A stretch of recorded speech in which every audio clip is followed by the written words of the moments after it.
Welcome back. The leaves are changing for some trees here in Central Texas, and Japanese maples are one type that sports some really nice colors both in the fall and the spring.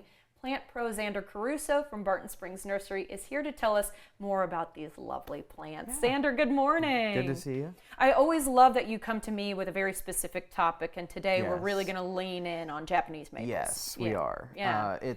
It's the tree that everyone wants here, but we're far too hot here. However, you can still grow them here. You just have to do it in the shade. You need dappled shade all day long on these guys, or you can grow them as a potted patio plant. Okay, so they can just hang out on the patio. I want to make sure that we get a couple fun facts in here about them because these things have been around for a long time. Yeah. Japanese maples have been cultivated for since the 6th century. It's just so long. They're all grafted because all of the actual varieties, like all these things up top, like this coral bark is very beautiful, has a red bark.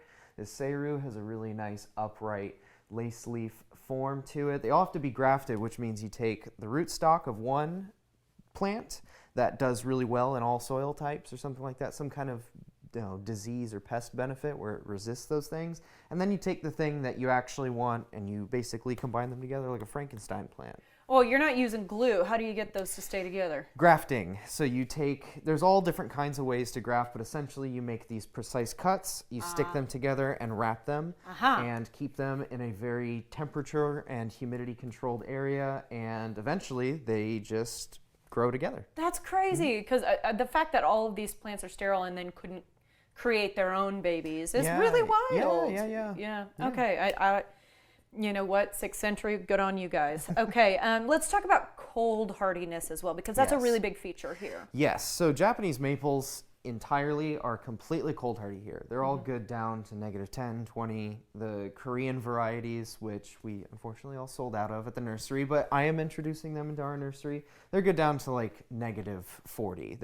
They grow from Korea all the way up into Siberia, and they're just now being crossed with all of the sort of these classic Japanese maple varieties. Okay, and you are talking to me like these are a bunch of different varieties. I, of course, have untrained eyes. Yes. So I grew up with a plant that looks like this in my yard in Missouri because we do have proper winters there. What are some of the other varieties we're seeing? Yeah, so like this one that you grew up with, you might be thinking of Bloodgood. That's the one that's the classic beautiful red.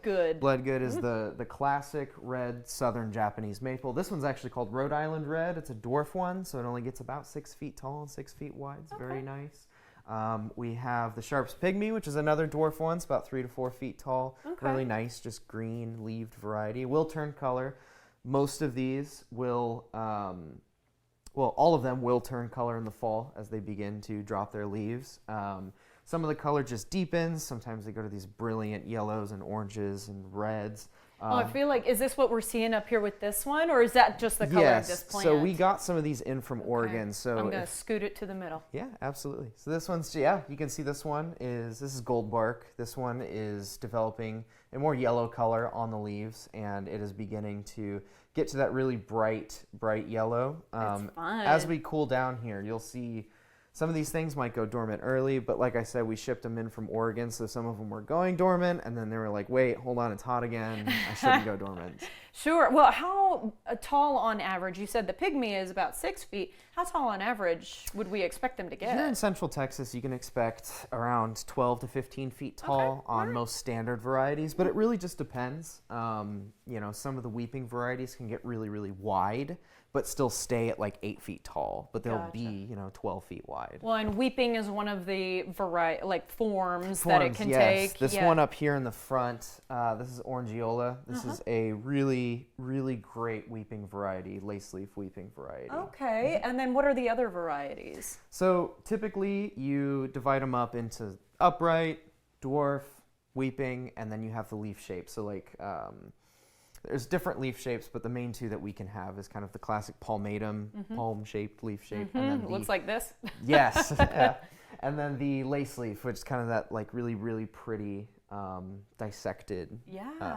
It looks very delicate. It is. We're in our last little minute here, so I want to make sure that we talk about general care. As you said, full shade. Full shade. Let's talk about irrigating, fertilizing. Yes, the Japanese maples really aren't that difficult to grow here. You just want to throw a Japanese maple fertilizer or an acidified fertilizer down twice a year, once in spring, once in fall, and then keeping them wet during our summers is the most important thing. So if you're leaving town for the summer, make sure you have an irrigation system set up or someone to go and water them for you. Okay, sounds good to me. An acidified soil is always the thing. Yes, we recommend a rose soil that we sell at the nursery to just kind of mix in with what you dig out and then just plant it like that. This is a good reminder that these people are pros.